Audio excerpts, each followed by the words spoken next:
NEP-യുമായി ബന്ധപ്പെട്ട്, അതായത് national education പോളിസിയുമായി ബന്ധപ്പെട്ട് കേരളത്തിലെ CPIയും CPM-ഉം അതേപോലെ കേരളത്തിലെ യുവജന പ്രസ്ഥാനങ്ങൾ, ASF, SFI ഒരു കാര്യം പറയുന്നു, ASF പറയുന്നു. അതിനിടയ്ക്ക് BJP-യുടെ ലീഡർഷിപ്പ്, അതായത് സുരേന്ദ്രൻ പറയുന്നു നാളെ മുതൽ ഗോൾവാക്കറേയും സവർക്കറേയും കുറിച്ച് പഠിക്കണം, പഠിക്കാത്തവൻ പഠിക്കേണ്ട, അത് നടത്തും എന്നാണ് പറയുന്നത്. അതായത് നല്ലൊരു ഡിബേറ്റാണ് നടക്കുന്നത് കേരളത്തിൽ. ഏറ്റവും നല്ലതാണ്, ആവശ്യം. കാരണം ഈ ഡിബേറ്റ് നടത്തുമ്പോഴാണ് ഈ പബ്ലിക്കായിട്ടുള്ള ജനങ്ങളുടെ ഇടയ്ക്കോട്ട് ഇത് യാഥാർത്ഥ്യം അങ്ങോട്ട് കയറിപ്പോകുന്നത്. അതുമായി ബന്ധപ്പെട്ട് തന്നെയാണ് പറയാനുള്ളത്. ആദ്യം നമ്മൾ മനസ്സിലാക്കേണ്ട ബേസിക് പോയിന്റ് എന്ന് പറയുന്നത്, ഇന്ത്യ എന്ന് പറഞ്ഞ രാജ്യം ഗ്ലോബലി എല്ലാ രാജ്യങ്ങളും, ഇന്ത്യ വളരെ അഡ്വാൻസ്ഡ് ആണ് ആ കാര്യത്തിൽ. നമ്മൾ ജീവിക്കുന്നത് ഡിജിറ്റൽ ജനറേഷൻ്റെ, അതായത് CGen എന്നൊക്കെ പറയത്തില്ലേ, Z ജനറേഷൻ എന്നൊക്കെ, ആ ജനറേഷൻ്റെ അകത്ത് അവരാണ് ഈ സ്കൂൾ കാരിക്കുലവുമായി ബന്ധപ്പെട്ട് എഡ്യൂക്കേഷൻ പോളിസിയിൽ ഹിസ്റ്ററിയും മറ്റുള്ള കാര്യങ്ങളൊക്കെ വരാൻ സമയത്ത് പഠിക്കാൻ പോകുന്നത്. ഗ്രേറ്റ്. ആദ്യം സുരേന്ദ്രനും BJP-ക്കാരും ഇതിനെ എതിർക്കുന്നവരും, അത് NEP എതിർക്കുന്നവരും എല്ലാം മനസ്സിലാക്കേണ്ട ഒരു കാര്യമുണ്ട്. ടെക്സ്റ്റ് ബുക്കിൽ എഴുതിയ സാധനം അതേപോലെ വിശ്വസിക്കുന്ന ഒരു ജനറേഷൻ അല്ല ഇന്നുള്ളത്. അവർ വേണമെങ്കിൽ പരീക്ഷയ്ക്ക് അത് എഴുതി അങ്ങ് പാസ്സാകും, അത്രേ ഉള്ളൂ. അല്ലെങ്കിൽ അവരത് വേണ്ടാന്ന് വെക്കും. നിങ്ങൾ മനസ്സിലാക്കേണ്ടത്, ജനറേഷൻ, അതായത് ഇപ്പോഴത്തെ ജനറേഷൻ എന്ന് പറയുന്നത് പഴയ ജനറേഷനെ പോലെ ഏതെങ്കിലും ഒരു ടെക്സ്റ്റ് കണ്ടിട്ട്, അല്ലെങ്കിൽ ഏതെങ്കിലും ഒരു പത്രം വായിച്ചിട്ട്, ഒരു ടെക്സ്റ്റ് ബുക്ക് കണ്ടിട്ട്, സ്കൂളിൽ പഠിക്കുന്ന ടെക്സ്റ്റ് ബുക്ക് കണ്ടിട്ട് ഇതാണ് സത്യം എന്ന് വിചാരിക്കുന്ന തലമുറയല്ല ഇന്നുള്ളത്. ഇന്ത്യയിൽ ചരിത്രപരമായ രേഖകളുണ്ട്, ഡോക്യുമെന്റേഷൻസ് ഉണ്ട്. അതേപോലെ ഗ്ലോബലി അക്സെപ്റ്റഡ് ആയിട്ടുള്ളൊരു സംഭവമുണ്ട്. ഇന്ത്യ എന്ന് പറയുന്നത് ഗാന്ധിജിയുടെ ഇന്ത്യയാണ്. ഒരിക്കലും ഇന്ത്യ ഗോൾവാക്കറുടെ സവർക്കറുടെ ഇന്ത്യ അല്ല, മോഹൻ ഭാഗവതിന്റെ ഇന്ത്യ അല്ല, മോദിയുടെ ഇന്ത്യ അല്ല, ഗാന്ധിജിയുടെ ഇന്ത്യയാണ്. ഗാന്ധിജിയുടെ ഇന്ത്യക്കാണ് ഗ്ലോബലി അക്സെപ്റ്റൻസ് ഉള്ളത്. സാക്ഷാൽ മോദിയുടെ ഇന്ത്യക്ക് പോലും ഗ്ലോബൽ അക്സെപ്റ്റൻസ് ഇല്ല. ആദ്യം അതിന്റെ ബേസ് മനസ്സിലാക്കുക. കാരണം നോൺ വയലൻസ് എന്ന സംഭവത്തിൽ കൂടെ അത് ഗ്ലോബലായിട്ട് പഠിപ്പിച്ചു കൊടുത്തത് മഹാത്മജിയാണ്. കോൺഗ്രസ് പാർട്ടിക്ക് മാത്രമാണ് ഇന്ത്യൻ സ്വാതന്ത്ര്യ സമരത്തിൽ പങ്കുള്ളത്, അല്ലാതെ ഹിന്ദു മഹാസഭ പിന്നീട് RSSന് പങ്കില്ല. ചില നേതാക്കൾ അകത്ത് കിടന്നു, അവർ മാപ്പ് പറഞ്ഞു, ഷൂ നക്കി എന്നൊക്കെ പറയുന്നത്, മാപ്പ് എഴുതി കൊടുത്തു എന്ന് പറയുന്ന രേഖകളിലുണ്ട്. അവരവരുടെ പുസ്തകങ്ങൾ എഴുതിയിട്ടുണ്ട്. അതായത് RSSകാരും പഴയ ഹിന്ദു മഹ അവർ അക്സെപ്റ്റ് ചെയ്തിട്ടുണ്ട് ഈ സംഭവം. അപ്പൊ അതിനിടയ്ക്ക് ഗുരുജിയും സാൽവാക്കറും സവർക്കറും ഗോൾവാക്കറും ഇതിനെ ഒന്നും ആ രീതിയിലേ കാണത്തുള്ളൂ. ഒരു കാരണവശാലും ഗോഡ്സെ ഇവിടെ ഒരു ഇന്ത്യൻ ജനത അംഗീകരിക്കത്തില്ല, സാക്ഷാൽ BJP-ക്കാരും അംഗീകരിക്കത്തില്ല. RSSന്റെ കുറച്ച് ഹാർഡ് കോർ ആളുകൾ അതിനെ മാറ്റിമറിക്കാൻ കഴിഞ്ഞ 10-20 വർഷം, കഴിഞ്ഞ 11 വർഷം മോദി ഭരണത്തിലും മറ്റു പല സ്റ്റേറ്റുകളിലും BJP ഭരിക്കുന്ന പല സ്റ്റേറ്റുകളിലും എന്തൊക്കെ പുകില ഉണ്ടാക്കിയത്. മാറി വന്നിട്ട് നിങ്ങൾക്ക് എന്തെങ്കിലും ജസ്റ്റ് ചേഞ്ച് ചെയ്യാൻ പറ്റിയോ? ജനങ്ങളുടെ മനസ്സിന് പറ്റിയില്ല. സോഷ്യൽ മീഡിയയിലൊക്കെ നടന്നത് ആ വായിക്കുന്നവർക്കും അറിയാം ഗാന്ധിജി ആരാണ്, ഗുരുജി ആരാണ്, സവർക്കർ ആരാണ്, എല്ലാവർക്കും അറിയാം ഗോഡ്സെ ആരാണെന്നറിയാം. അതുകൊണ്ട് മനസ്സിലാക്കുക. അപ്പം അത് കഴിഞ്ഞ് സർദാർ പട്ടേലിൻ്റെ കാര്യം വന്നു. അദ്ദേഹം ഉറപ്പായിട്ടും ഇന്ത്യൻ സ്വാതന്ത്ര്യ സമരം കോൺഗ്രസിനെ കെട്ടിപ്പടുക്കുന്നതിൽ വലിയ നിർണായകമായ പങ്ക് വഹിച്ചയാളാണ്. അദ്ദേഹത്തെ ഈ പറയുന്ന പോലെ ഗാന്ധിജിയെയും നെഹ്റുവിനെയും ബിൽഡപ്പ് ചെയ്ത് ഗ്ലോബലായിട്ട് കൊണ്ടുവന്ന് ഇന്ത്യയിൽ മുഴുവൻ കൊണ്ടുവന്ന സമയത്ത് സർദാർ പട്ടേലിന് ആ സ്ഥാനം കിട്ടിയില്ല. അതിൻ്റെ പേരിൽ പുള്ളിയെ പൊക്കി എടുത്തുകൊണ്ട് മോദിയും BJP RSSും നടന്നു. എന്നിട്ട് എല്ലാം കിട്ടിയോ? RSS അതിന് അനുകൂലമല്ല. കാരണം അയാൾ RSSനെതിരായിരുന്നു ബേസിക്. അതിൻ്റെ ചരിത്രം അതാണ്. ഇതാണ് മുമ്പിലുള്ളത് ചരിത്രം.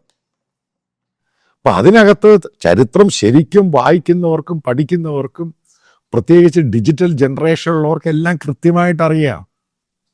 ഹിന്ദു മഹാസഭ എന്ന് പറയുന്നത് ഇന്ത്യൻ സ്വാതന്ത്ര്യ സമരത്തിന് പങ്കെടുത്ത് വളരെ വിരളമായിട്ടായിരുന്നു. അവർ പ്രൊആക്റ്റീവ് ആയിരുന്നില്ല. അവർ ഒരു മാസമായിട്ട് ഇതിനെ അനുകൂലിച്ചിട്ടില്ല ഇന്ത്യൻ സ്വാതന്ത്ര്യ സമരത്തെ. അത് ചരിത്രമാണ്.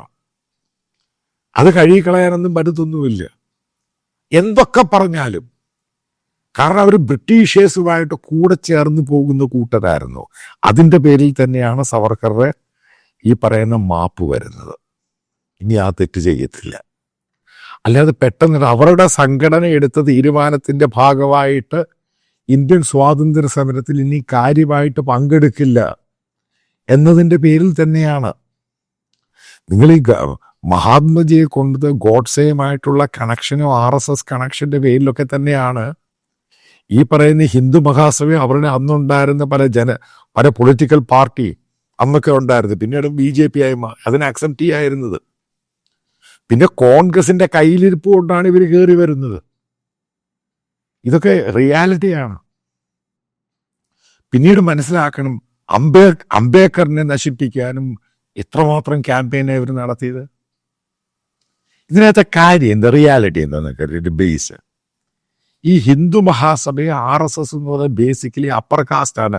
സനാതന ധർമ്മമാണ് അവരുടെ മേജർ അജണ്ട. അതിന് ഇന്ത്യയുടെ ഈ പറയുന്ന OBC ആണെങ്കിലും ബാക്ക്വേർഡ് ക്ലാസ് ആണെങ്കിലും ട്രൈബ്സ് ആണെങ്കിലും അവരംഗീകരിച്ചു കൊടുക്കൂ. കാരണം അവനെ പൂർണ്ണമായിട്ടും മാറ്റിയിട്ട് മനുസ്മൃതി ബേസ്ഡാണ് ഇന്ത്യൻ കോൺസ്റ്റിറ്റ്യൂഷൻ കൊണ്ടുവരണം എന്ന് പണ്ട് പോലെ തീരുമാനിക്കുന്നവർ പോകുന്നവരാണ്. അതുകൊണ്ടാണ് അവർ ഇന്ത്യൻ കോൺസ്റ്റിറ്റ്യൂഷൻ അംഗീകരിച്ചു കൊടുക്കാത്തത്. ഇന്ത്യൻ ത്രിവർണ്ണ പതാക ഇവരെന്താ പിടിക്കുന്നേ? ഇതൊക്കെ ചുമ്മാ അത് ഗിമിക്സ് അല്ലേ? ഇവർക്കൊന്നും ബേസിക്കലി ഇപ്പം ഞാനൊരു കാര്യം പറയാം കൃത്യമായിട്ട്. എൻ്റെ ഗ്രാൻഡ് ഫാദർ, അമ്മയുടെ പിതാവ്, അദ്ദേഹം ഒരു ഫ്രീഡം ഫൈറ്റർ ആയിരുന്നു. അദ്ദേഹം 2 പ്രാവശ്യം ജയിലിൽ കിടന്നിട്ടുണ്ട്. ആൻഡമാൻസിലും കിടന്നിട്ടുണ്ട്, ബാഗർകോവിലും കിടന്നിട്ടുണ്ട്. അപ്പം അദ്ദേഹം സ്കൂൾ ടീച്ചറായിട്ടിരുന്നിട്ടാണ് ഇന്ത്യൻ ഫ്രീഡം ഫൈറ്റിംഗ് മൂവ്മെൻറ്റിലോട്ട് കയറി വരുന്നത്. മനസ്സിലാക്കുക, അതിനു മുമ്പ് അദ്ദേഹം ബ്രിട്ടീഷ് പട്ടാളത്തിൽ, അതിനുശേഷമാണ് സ്കൂൾ ജോലി എടുക്കുന്നത്. ഈ പറയുന്ന ഫ്രീഡം ഫൈറ്ററാണ്. മരിക്കുന്നതിനും വരെ അദ്ദേഹത്തിന് ഈ ഫ്രീഡം ഫൈറ്ററിൻ്റെ പെൻഷൻ കിട്ടുമായിരുന്നു. അപ്പോൾ പുള്ളി പറഞ്ഞ ഒത്തിരി ചരിത്രങ്ങളൊക്കെ ഉണ്ട്. ബേസിക്കലി എന്താണ് ഇന്ത്യൻ ഫ്രീഡം മൂവ്മെൻ്റ് എന്നൊക്കെ പറഞ്ഞ് കൊച്ചു പിള്ളേർക്കാരും ഗ്രാൻഡ് ചിൽഡ്രനൊക്കെ പറയുന്ന സംഭവം ഓർമ്മയുണ്ട്. ഇത് റിട്ടൺ ആയിട്ടുള്ള സാധനമാണ്. എല്ലാവർക്കും ഇന്ത്യക്കാർക്ക് അറിയാം. അതായത് ഈ പറയുന്ന RSSനും അന്നത്തുണ്ടായിരുന്ന ഹിന്ദു മുന്നണിക്കും ഇതിൻ്റെ ചില നേതാക്കൾക്കുണ്ടായിരുന്ന അവരെല്ലാം മാപ്പ് എഴുതി കൊടുത്തതാണ്. ഇതിനകത്ത് പങ്കെടുക്കത്തില്ല. നമ്മൾ എന്ത് പറഞ്ഞാലും കോൺഗ്രസിന് മാത്രമാണ്. കമ്മ്യൂണിസ്റ്റ് പാർട്ടിക്കും വലിയ സംഭവമൊന്നുമില്ല. ഇതിൻ്റെ അകത്ത് ഒരു സംഭവവും ഇല്ല. കോൺഗ്രസ് പാർട്ടിക്ക് മാത്രമാണ് ഈ ഫ്രീഡം മൂവ്മെന്റ് കൊണ്ടുപോയത്. ഇന്ത്യ മുഴുവനും ഇത്രയും ജാതിയും മതവും പ്രശ്നവും അതിനകത്ത് മറ്റുള്ള ഇഷ്യൂസ് എല്ലാം കൂടെ വന്നു കഴിഞ്ഞപ്പോഴേ ഈ മൂവ്മെന്റ് മുമ്പോട്ട് കൊണ്ടുപോയത്. ഇന്ത്യൻ ഡിവിഷനുമായി ബന്ധപ്പെട്ട് ചില നേതാക്കൾ ഇന്ത്യ പാകിസ്ഥാൻ ഡിവിഷനുമായി ബന്ധപ്പെട്ട്, അത് ഇന്ത്യ പാകിസ്ഥാൻ ഡിവിഷനെ പറ്റി പറയുന്ന ആര്? ഹിന്ദു മുന്നണിയാണ് പറയുന്നത്. ഹിന്ദു മഹാസഭയാണ് പറയുന്നത് ഈ രണ്ടായിട്ട് പോകണം. അപ്പം അതിനെതിരെയാണ് ഗാന്ധിജി സത്യാഗ്രഹം വരുന്നത്. അതില്ലേ യാഥാർത്ഥ്യം എന്ന് പറയുന്നത്. ഒറ്റ ഇന്ത്യയായിട്ട് കൊണ്ടുപോകണം. അതിപ്പോൾ സ്കൂളിൽ വന്ന് ഇപ്പം ചില കാര്യം ഒരു കാര്യം ചോദിക്കാം. സ്കൂളിൽ വന്ന് സാൻസ്കൃത് പഠിക്കാൻ പറഞ്ഞു കഴിഞ്ഞാൽ നിങ്ങൾ ഉദ്ദേശിക്കുന്നുണ്ടോ ഇന്നത്തെ സ്റ്റുഡൻസ് സാൻസ്കൃത് അവർ പരീക്ഷയ്ക്ക് വേണ്ടി പാസ്സാകാൻ വേണ്ടി അത് അവിടെ ഇവിടെ തൊടാതൊക്കെ പറയും എന്നല്ലാതെ ഇന്നത്തെ ഒരു ലാംഗ്വേജ് പഠിക്കുക എന്ന് പറയുന്നത് വലിയ സംഭവമൊന്നുമല്ല. കാരണം ആർട്ടിഫിഷ്യൽ ഇൻ്റലിജൻസ് വന്നു കഴിഞ്ഞപ്പോൾ നിങ്ങൾക്ക് ഏത് ഭാഷയിൽ എഴുതി കഴിഞ്ഞാൽ നിങ്ങൾക്ക് ഇഷ്ടമുള്ള ഭാഷയിൽ അത് മാറ്റിത്തരും. അത് സ്പീച്ചിൽ തരും, അത് ടെക്സ്റ്റിൽ തരും, നിങ്ങൾക്ക് ഉള്ള രീതിയിൽ AI വെച്ച് അല്ലാത്ത രീതിയിൽ തരും, നിങ്ങളത് പറയുന്നതായിട്ട് തരും. അപ്പോൾ അങ്ങനൊരു ലോകത്ത് ഈ പറയുന്നത് ഗവൺമെൻറ്, കേന്ദ്ര സർക്കാർ അവരുടെ അജണ്ടയുടെ ഭാഗമായിട്ട് ഇതൊക്കെ അടിച്ചേൽപ്പിച്ചാൽ നിങ്ങൾ വിചാരിക്കുന്നുണ്ടോ ആരെങ്കിലും ഇത് കാര്യമായിട്ട് എടുക്കുന്നു? ആരും ഇത് കാര്യമായിട്ട് എടുക്കുന്നൊന്നുമില്ല. ഇത്രയും വർഷം കൊണ്ട് ഇത് പറഞ്ഞിട്ട് ഈ പറയുന്ന ഈ BJPക്കാരും ചില BJPക്കാരും RSSകാരും ഇത് മുക്കിയെടുത്ത് നടക്കുന്നതല്ലാതെ വലിയൊരു ശതമാനം BJPക്കാരും വിശ്വസിക്കുന്നില്ല. ഇന്ത്യയുടെ സ്വാതന്ത്ര്യത്തിനകത്തും ഹിന്ദു മഹാസഭയ്ക്കും ഈ പറയുന്ന RSSന്റെ പല നേതാക്കൾക്കും കാര്യമായി എന്തെങ്കിലും പങ്കുണ്ടെന്ന് വിശ്വസിക്കുന്നില്ല. അവർക്കറിയാം ഇത് മുഴുവനെ കള്ളമാണ്. കള്ളമാകുന്നതിന് കാരണം തെളിവുകളുണ്ട് മുമ്പിൽ. ആരെങ്കിലും ഗാന്ധിജിയെ വളരെ മോശമായിട്ട് പല രീതിയിലും വ്യാഖ്യാനിക്കാൻ പല ടെക്സ്റ്റുകളും സോഷ്യൽ മീഡിയ പോസ്റ്റുകളൊക്കെ വന്നിട്ട് അക്സെപ്റ്റ് ചെയ്തോ? ഇല്ല. നിങ്ങൾ അങ്ങനെ ധരിക്കരുത്. ഇന്ത്യ എന്ന് പറയുന്ന ഒരു കൂട്ടരെ വന്ന് കുറച്ച് നാൾ ഭരിച്ചിട്ട് എല്ലാ ഹിസ്റ്ററിയും ചരിത്രവും എഴുതി മാറ്റി കഴിഞ്ഞു കഴിഞ്ഞാൽ എല്ലാം അങ്ങനൊന്നും മാറുന്ന രാജ്യമൊന്നുമല്ല ഇന്ത്യ. അതാണ് ഇന്ത്യയിലെ പല സ്റ്റേറ്റുകൾ വിഭിന്ന ഭാഷ, വിഭിന്ന സംസ്കാരം. ഇപ്പൊ പഞ്ചാബിയുടെ സംസ്കാരമാണ് തമിഴിന്റെ സംസ്കാരം, ഒറീസക്കാരന്റെ സംസ്കാരമാണ് ഇപ്പോഴത്തെ ഗുജറാത്തിന്റെ സംസ്കാരം. അല്ല, ഇതൊക്കെ തെറ്റായ ധാരണയാണ്. ഇത് പെട്ടെന്നങ്ങ് മാറും, ഇവരായിരിക്കും, ഇവരുടെ പേരിൽ അതുണ്ടായി കഴിഞ്ഞ് ഇതുണ്ടായി കഴിഞ്ഞ എല്ലാം ചുമ്മാതെ നോൺസെൻസ്. അതൊക്കെ ഉണ്ടായേനെ 10, 30, 40 വർഷം മുമ്പ് ഇതൊക്കെ സിലബസിൽ ഉണ്ടായി കഴിഞ്ഞ ഇത് സംഭവം ഉണ്ടായേനെ. ഇത് 80 വയസ്സുകാരനായ ഒരു RSSന്റെ ഒരു ഐഡിയോളോഗിന്റെ ആശയമാണ് ഈ സംഭവം. അത് 80-85 വയസ്സുള്ള മനുഷ്യൻ ആ സമയത്ത് ഉണ്ടാക്കിയതാണ്. ഇപ്പൊ ഇന്നത്തെ തലമുറ എന്ന് പറയുന്നത്, അതായത് Z ജനറേഷൻ എന്ന് പറയുന്നവർക്ക് ഈ പറയുന്ന 70-50 വയസ്സുകാരൻ്റെ കാര്യം പോലും ഇന്നത്തെ ടീനേജിന് മനസ്സിലാവുന്നില്ല. ഇന്ന് ടീനേജിന്റെ കാര്യം ഈ 50 വയസ്സുകാരന് പോലും മനസ്സിലാവുന്നില്ല. കാരണം ആ രീതിയിലാണ് പുതിയ ജനറേഷന്റെ പോക്കെന്ന് പറയുന്നത്. അവർ ആ രീതിയിലാണ് ചിന്തിക്കുക. അതിനിടയ്ക്ക് ഈ ചരിത്രങ്ങളൊക്കെ കൊണ്ടുവന്നു കഴിഞ്ഞാൽ അതെടുത്ത് തോട്ടി കളയത്തേ ഉള്ളൂ. ഇതൊക്കെ ഇങ്ങനെ ചുമ്മാ ഒരു ടെക്സ്റ്റ് ബുക്കിൽ കാണും എന്നല്ലാതെ ഇതൊന്നും ജനങ്ങൾ, കാരണം ഹിസ്റ്റോറിക്കലി ചരിത്രമാണ് ഏറ്റവും വലിയ സത്യം എന്ന് പറയുന്നത്. എന്നിട്ട് ഈ കോൺഗ്രസ് പാർട്ടി പല സ്വാതന്ത്ര്യത്തിൻ്റെ പല മൂവ്മെൻറ്റ്സും, കാരണം പല കാര്യങ്ങൾ ഒളിച്ചു വെക്കാൻ ശ്രമിച്ചു. ഇതൊക്കെ പുറത്തു വന്നില്ലയോ? ഓരോന്നായിട്ട് പുറത്തു വന്നില്ലേ? ഇത് എല്ലാവർക്കും അറിയാം. ജനങ്ങൾക്ക് എല്ലാവർക്കും യഥാർത്ഥ സത്യം അറിയാം, എന്താണ് ഉണ്ടായത്, എന്താണ് ഉണ്ടാകാത്തത്. അപ്പം അതുകൊണ്ട് ഇതിൽ ഭയക്കേണ്ട ആവശ്യമൊന്നുമില്ല. നമുക്ക് ഇഷ്ടമുള്ള സാധനങ്ങളൊക്കെ പഠിക്കാം. സാൻസ്കൃതവും ഇന്ത്യയിൽ ഒരു പുല്ലിനും പഠിക്കാൻ പോകുന്നില്ല. ഞാൻ കൃത്യമായിട്ട് അങ്ങ് പറയാം. ഇന്ത്യയിലെ പല സ്റ്റേറ്റുകൾ ഹിന്ദി പഠിപ്പിക്കാൻ ശ്രമിച്ചിട്ട് ബാക്ക്ലാഷ് ഉണ്ടായെന്ന് നിങ്ങൾക്കറിയാം എത്ര രീതിയിലാണെന്ന്. എന്തിനാ തമിഴ്നാട്ടിൽ ഹിന്ദി ബാൻ ചെയ്യാൻ പോകുമെന്ന് പറഞ്ഞ് അവർ ബില്ല് പാസ്സാക്കുന്നത്? എന്തിനാ മഹാരാഷ്ട്ര പ്രശ്നമുണ്ടായി? പെട്ടെന്ന് BJP ഗവൺമെന്റിന്റെ RSSന്റെ ഹിന്ദി അജണ്ട അങ്ങ് നിന്നു. എന്താ കാര്യം? കാരണം മനസ്സിലായി ഇന്ത്യയിൽ നടക്കത്തില്ലെന്ന്. ഇതാ കാര്യമുള്ളൂ. പിന്നെ ഇന്ത്യ വൺ ഇലക്ഷൻ, ഞാൻ അതിനെ ചില കാര്യങ്ങളൊക്കെ സപ്പോർട്ട് ചെയ്യാം. അതൊന്നും ഇന്ത്യയിൽ നടക്കത്തൊന്നുമില്ല. ചില കാര്യങ്ങളൊന്നും ഇന്ത്യയിൽ അടിച്ചേൽപ്പിക്കാൻ പറ്റത്തില്ല. അതിനിവിടെ വലിയ ഇഷ്യൂ ഉണ്ടാകും, 100% ഉണ്ടാകും. നമ്മൾ ആരെങ്കിലും പ്രതീക്ഷിച്ചോ ഇത്രമാത്രം ഇന്ത്യയിലെ ദളിറ്റ്സ് ഒറ്റക്കെട്ടായിട്ട് അംബേദ്കറൈറ്റ് മൂവ്മെന്റ് RSSന്റെ ഹെഡ്ക്വാർട്ടേഴ്സിന് മുമ്പിൽ റാലി നടത്തുമെന്ന് ആരും വിചാരിച്ചില്ല. ഇത്രമാത്രം ദളിറ്റ്സിന് ഒറ്റക്കെട്ടായിട്ട് നിൽക്കുമെന്ന് ആരെങ്കിലും വിചാരിച്ചു? ഇല്ല. മനസ്സിലാക്കുക, എലക്ഷൻ അല്ല, പക്ഷേ അവരെ അറ്റാക്ക് ചെയ്യുന്നു. അവരുടെ കമ്മ്യൂണിറ്റിയിൽപ്പെട്ട ജസ്റ്റിസ് ഗവായിയെ ഷൂ എടുത്തെറിയുന്നു. സനാതനധർമ്മി അത് ചെയ്യുന്നു. ഈ സനാതനധർമ്മിയോട് പോയി അയാളെ കംപ്ലീറ്റ് ആയിട്ട് RSS പൊക്കിയിട്ട് തന്നെ മാറ്റി മിണ്ടരെന്ന് പറഞ്ഞു. കാരണം ഇന്ത്യ ചിലപ്പോൾ കത്തിപ്പോകുന്ന ഇഷ്യൂ ആണ് ഇതൊക്കെ. അയാളെ പിടിച്ചങ്ങ് ഒതുക്കി. സുപ്രീം കോർട്ടും വളരെ സ്ട്രാറ്റജിക്കലി ആ ഇഷ്യൂ തന്നെ കംപ്ലീറ്റ് ആയിട്ട് ബറി ചെയ്യാൻ വേണ്ടി പറഞ്ഞു. കൺട്രോൾ പോലും ചെയ്യാൻ പറ്റുന്ന സംഭവമാണ് ബേസിക്കലി. ജുഡീഷ്യറിയുടെ ഇന്ത്യയുടെ അപ്പെക്സ് കോർട്ടിലുണ്ടായ സംഭവം. അത് ഇവിടുത്തെ ഓരോ ദളിറ്റ്സിനെയും, ഞാൻ ദളിത് അല്ല, ഞാനൊരു ഇന്ത്യക്കാരനാണ്, എന്നെപ്പോലും ഇത് മാനിച്ചു. കാരണം നമ്മൾ മൈ ലോഡ് എന്ന് പറയുന്ന ഒരു കോടതിയിൽ പോയിട്ട്, അപ്പം ആ കോർട്ടിൽ പല രീതിയിലുണ്ട്, പല ഫോറംസ് ഉണ്ട്. ഇപ്പം ബാർ കൗൺസിലുണ്ട്. അതുകൊണ്ട് ഇവിടൊക്കെ ഉന്നയിക്കേണ്ട ഇഷ്യൂ. അപ്പൊ ഇത് പെട്ടെന്ന് ഇതിനൊക്കെ മാറ്റി എടുത്ത് ഷൂ എടുത്ത് എറിഞ്ഞു കഴിയുമ്പോൾ ഏത് രീതിയിലാണ് എൻ്റെ റിയാക്ഷൻ എന്ന് ധരിച്ചത്? അതിൻ്റെ പേരിലാണ് ദളിറ്റ്സ് എല്ലാം ഒരുമിച്ചങ്ങ് കൂടുന്നത്. അത് ഉറപ്പായിട്ടും കേന്ദ്ര സർക്കാരിനും BJPക്കോ തലവേദനയാണ്. ഇവരെന്താ ആന്റി BJP എന്ന്? അല്ല, ഇന്ത്യയുടെ ദളിറ്റ്സ് ഒറ്റക്കെട്ടായിട്ട് വോട്ട് ചെയ്ത് കഴിഞ്ഞാൽ BJP ഒന്നും ഇന്ത്യയിൽ അധികാരത്തിൽ കയറത്തൊന്നുമില്ല. കാരണം 30-34% വോട്ടുണ്ട്. അപ്പോൾ അവരുടെയൊക്കെ വോട്ടും കൊണ്ടൊക്കെ തന്നെയാണ് ജനറലായിട്ട് കയറി വരുന്നത്. അതുകൊണ്ടാണ് ഇന്ത്യ സെക്യുലർ ഇന്ത്യ എന്ന് പറയുന്നത്. ഈ സെക്യുലർ ഇന്ത്യ മാറ്റണം. RSSന്റെ അജണ്ടയായിരുന്നു. സെക്യുലറും സോഷ്യലിസവും ഇന്ത്യയുടെ ഭരണഘടനയിൽ നിന്ന് മാറ്റണം. ഇപ്പം മിണ്ടുന്നേയില്ല അതിനെപ്പറ്റി. എന്താ മിണ്ടാത്തത്? മിണ്ടിക്കഴിഞ്ഞ് ഇനി ഇഷ്യൂ ആണെന്ന് പിടികിട്ടി. പെട്ടെന്ന് കൊണ്ട് ഓപ്പറേഷൻ സിന്ദൂറിനെ മറച്ചു വെക്കാൻ വേണ്ടി കൊണ്ടുവന്ന RSSന്റെ ഒരു അജണ്ടയായിരുന്നു പെട്ടെന്ന്. അത് പറഞ്ഞ് ശിവരാജ് സിംഗ് ചൗഹാൻ പറഞ്ഞു, മറ്റൊരു 2-3 നേതാക്കൾ പറഞ്ഞു.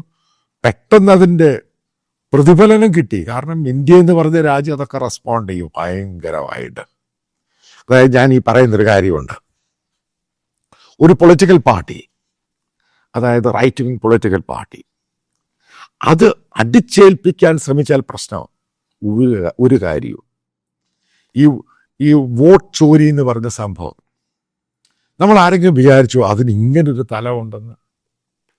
ആരും വിചാരിച്ചില്ല. പക്ഷെ ഓരോ കാര്യങ്ങളും പുറത്ത് വന്നു കഴിയുമ്പോഴും ഓരോന്നും സത്യങ്ങൾ പുറത്തു വരിക. അപ്പം ഇതെല്ലാം ഈ പറയുന്ന ഒരു കൂട്ടരുടെ ആവശ്യത്തിന് വേണ്ടി ചെയ്തെടുത്ത് മെനഞ്ഞെടുക്കുന്ന കപടതയാണെന്ന് പൊളിഞ്ഞു പോകും. അതിൻ്റെ ആരുടെ വോട്ടുകൾ മാറ്റിയേക്കുന്നത്? ദളിത് കമ്മ്യൂണിറ്റിയുടെ വോട്ടുകൾ മാറ്റിയേക്കുന്നത്. ബേസിക്കലി ദളിത് കമ്മ്യൂണിറ്റി ഏറ്റവും കൂടുതൽ വോട്ട് ചെയ്യുന്ന കോൺഗ്രസ് പാർട്ടിക്കും ആന്റി BJP ആണ്. അപ്പം അവരുടെ വോട്ടുകളങ്ങ് മാറ്റുക. അപ്പം ഇതൊരു സ്ട്രാറ്റജിക് ആയിട്ടുള്ള പ്ലാന്റെ ഭാഗമായിട്ട് പൂർണ്ണമായിട്ടും ഇന്ത്യയെ മാറ്റിയെടുത്ത് പിടിച്ചെടുത്ത് ഉള്ള ആ തീരുമാനത്തിനാണ് അടി കിട്ടിയത്. അപ്പം അതിൻ്റെ ഭാഗമായിട്ടാണ് ഇന്ത്യയിലാകമാനം ഈ പറയുന്നൊരു ദളിത് മൂവ്മെന്റ് ഉണ്ടായതിൻ്റെ കാരണം. കാരണം അവരുടെ വോട്ടും കൂടെ മാറ്റാൻ ശ്രമിക്കുന്നു. അവരുടെ അല്ലാതാക്കാൻ അവർ ശ്രമിക്കുന്നു. ഒരു ചെറിയ കൂട്ടര്, ഭരിക്കുന്ന കൂട്ടര്. അതേപോലെ റിസർവേഷൻ മാറ്റാൻ ശ്രമിക്കും. അറിയാം നിങ്ങൾക്ക്, ഇന്ത്യയിൽ വല്ലതും ദളിത് കമ്മ്യൂണിറ്റിയുടെ ആദിവാസികളുടെ റിസർവേഷനെ തൊട്ടാൽ ഞാൻ ഉറപ്പിച്ച് പറയും ഇന്ത്യ കാത്തും. അത് ഇന്ത്യ ഭരിക്കുന്ന മോദിക്കൊക്കെ കൃത്യമായിട്ടറിയാം. അത് തൊടാൻ പറ്റത്തില്ലെന്നറിയാം. കാരണം ഉറപ്പായിട്ട് ആ റിസർവേഷനിൽ കൂടാണ് ഈ ആൾക്കാർക്ക് ഇത്രയും ജോലി കിട്ടുന്ന അവരുടെ ലൈഫ് സ്റ്റൈലെല്ലാം മാറുന്നത്. അവരെ വീണ്ടും പഴയ രീതിയിൽ ആക്കിയെടുക്കാൻ ശ്രമിച്ചാൽ, അതായത് അതിഭയങ്കരമായ അറ്റാക്ക്. ഞാൻ ഈ പറയുന്ന ടോപ്പിക്ക് മാറിപ്പോവല്ല, ഞാൻ തിരിച്ചു വരാം. ഇനി എന്തൊക്കെ പറഞ്ഞാലും അംബേദ്കർ തന്നെയാണ് ഇന്ത്യയുടെ ഭരണഘടന എഴുതിയാണ്. അദ്ദേഹം ഇന്ത്യയിൽ ഒരു പ്രത്യേക സ്റ്റാറ്റസ് കോ ഉണ്ട്. അദ്ദേഹം വലിയൊരു മനുഷ്യനാണ്. ദളിത് കമ്മ്യൂണിറ്റി എന്ന് വന്നാൽ അദ്ദേഹം ഇന്ത്യയിൽ നിലനിൽക്കും. അതേപോലെ തന്നെ ഗാന്ധിജിയുടെ ഇന്ത്യ തന്നെയാണ്, അല്ലാതെ ഗോൾവാക്കറിൻ്റെയും സവർക്കറുടെയും ഇന്ത്യ അല്ല. ഗാന്ധിജിയുടെ തന്നെയാണ് ഇന്ത്യ. അതുകൊണ്ടാണ് ഇന്ത്യക്കാർക്ക് ഗ്ലോബലായിട്ട് ആക്സെപ്റ്റൻസ് ഗാന്ധിജിയുടെ ഇന്ത്യയിൽ നിന്നാണ് വരുന്നത്. സമാധാനപ്രിയര, പ്രശ്നം ഉണ്ടാക്കാത്തവരാണ്. അവരവരുടെ കാര്യം നോക്കി ജീവിക്കാൻ സമൂഹവുമായി ബന്ധപ്പെട്ട് ജീവിക്കുന്നവരാണ്. അതല്ലാതെ മറ്റുള്ളവരെ ആക്രമിച്ച് സനാതനധർമ്മി എന്ന് പറഞ്ഞ് മറ്റുള്ളവൻ്റെ ആഹാരത്തിലും വസ്ത്രത്തിലും മറ്റുള്ളവൻ്റെ സ്വാതന്ത്ര്യം നിഷേധിക്കുന്ന അല്ല ഗാന്ധിജിയുടെ ഇന്ത്യ. അതാണ് അതിൻ്റെ പ്രധാനപ്പെട്ട കാരണം. ഗാന്ധിജിയുടെ ഇന്ത്യയുടെ പേരിൽ തന്നെയാണ് ഇന്ത്യക്ക് അന്നും ഇന്നും എന്നും ഗ്ലോബലായിട്ട് അക്സെപ്റ്റൻസ് ഉള്ള ഇന്ത്യക്കാരും വിശ്വസിക്കുന്നത്. വലിയ ബഹുഭൂരിപക്ഷം ഇന്ത്യക്കാരും വിശ്വസിക്കുന്നത് ഗാന്ധിജിയുടെ ഇന്ത്യയാണ് ഇന്ത്യ, അല്ലാതെ സവർക്കറിനെ, ഗോൾവാക്കറിനെ, RSSന്റെ, സനാതനികളുടെ അല്ല ഇന്ത്യ. ഗാന്ധിജിയുടെയാണ് ഇന്ത്യ. ആ ഇന്ത്യക്കാണ് ലോകത്തെല്ലായിടത്തും മൂല്യമുള്ളത്. ആ മൂല്യം മാത്രമേ ഇന്നും എന്നും നിലനിൽക്കൂ. അത് ഇന്ത്യക്കാർക്ക് ലോകത്തുള്ള എല്ലാവർക്കും അറിയാം. ഇതാണ് യഥാർത്ഥ സത്യം.